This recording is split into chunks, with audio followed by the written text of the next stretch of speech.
네, 유승민 작가 모셨습니다. 어서 오세요. 안녕하세요. 오늘 어떤 얘기일까요? 네, 최근 온라인 커뮤니티에 이런 글이 올라왔습니다. 알리에서 직구한 전기 자전거를 거실에서 충전하다가 배터리가 폭발해 소파와 벽지가 탔는데 이런 경우 보험이 되나요? 라는 글이었습니다.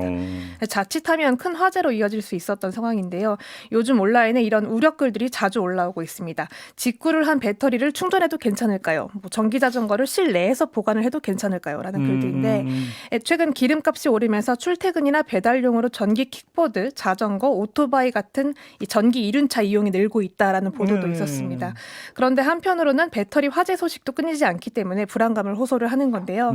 실제로 리튬 배터리 화재 가운데 약 70%가 전기 이륜차에서 발생한다는 통계도 있었습니다. 이렇게 많아요? 네. 비율이? 그렇습니다. 그러니까 지난해 아파트 방 안에서도 충전 중이던 전기 오토바이 배터리가 폭발해서 거주자가 사망하는 사고도 있었고요. 올해 들어서도 세 차례 화재 소식이 보도가 되기도 했는데 전기 이륜차 보급 대수는 이제 지난해 말 기준으로 7만 대입니다.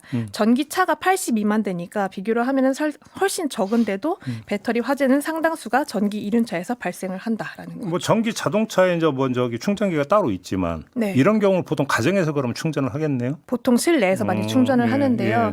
지금 지적되고 있는 문제 중에 하나가 이 배터리 공개, 정보 공개가 안 되고 있다는 점입니다. 전기차 같은 경우는 배터리 제조사라든가 뭐 셀 형태 같은 정보를 공개를 하도록 의무적으로 규정이 되어 있는데 전기 이륜차 같은 경우는 이런 규정의 적용 대상이 또 아닙니다.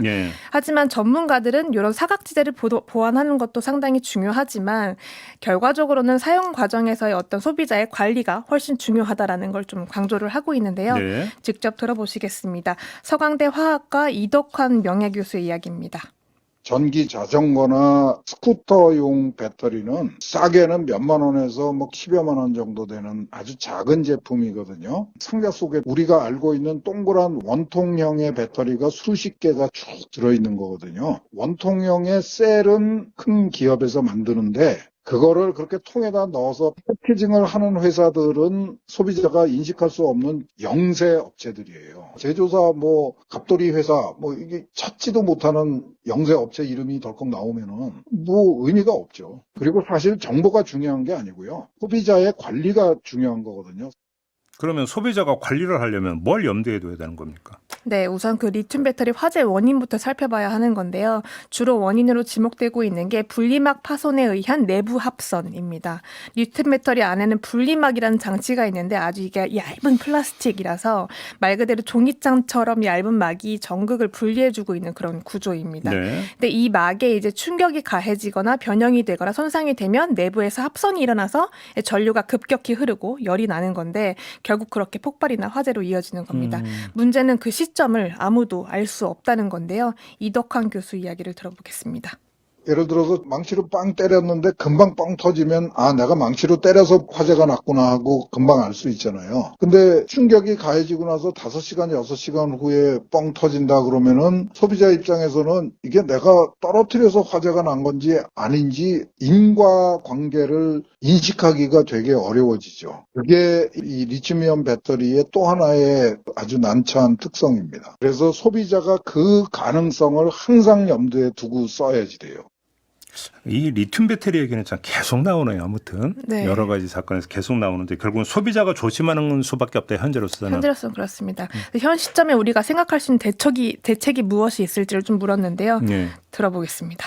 아주 완벽하게 위험을 회피하는 비법은 없습니다. 저보고 전기 자전거용 배터리를 쓰는데 어떻게 하겠느냐라고 물어보면은 욕실에 가까운 곳에서 보관을 하고 충전을 하다가 문제가 발생하면 욕조에 던져놓고 물을 튼다. 그게 유일한 대책입니다. 네, 그래요? 상당히 극단적인 얘기인데 그만큼 현재로서는 대응 수단이 제한적이다라고 볼 수가 있는 거고요. 끊임없이 우리가 환기를 해야 할 점들은 있는데 이 급격한 온도 변화라든가 충격이나 변형은 치명적이기 때문에 한여름 땡볕이라든가 한겨울 바깥에 세워두는 건 좀 자제를 할 필요가 있다라는 것이고 실내에서 충전을 할 때도 열이 방출되지 않은 공간에서 충전을 하는 건 상당히 위험하고요. 하지만 가장 소비자들이 좀 놓치기 쉬운 지점은 충전기입니다. 쓰다가 잃어버리고 부품 하나가 떨어져서 훼손이 된다거나 정품은 또 너무 비싸기 때문에 해외 직구 사이트에서 이제 구매를 하는 경우가 덜어 있는데요.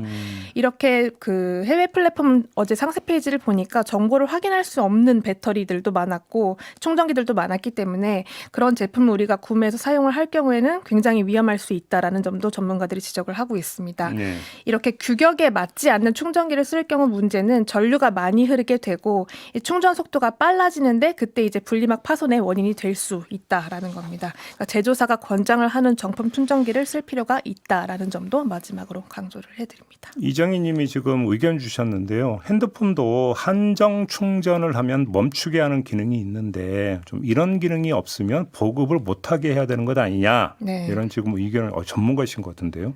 그렇죠. 한정 충전. 예.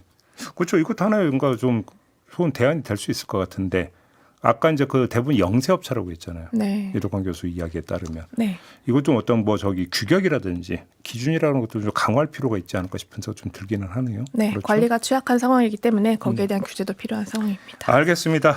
유승민 작가였습니다. 잘 들었어요. 고맙습니다.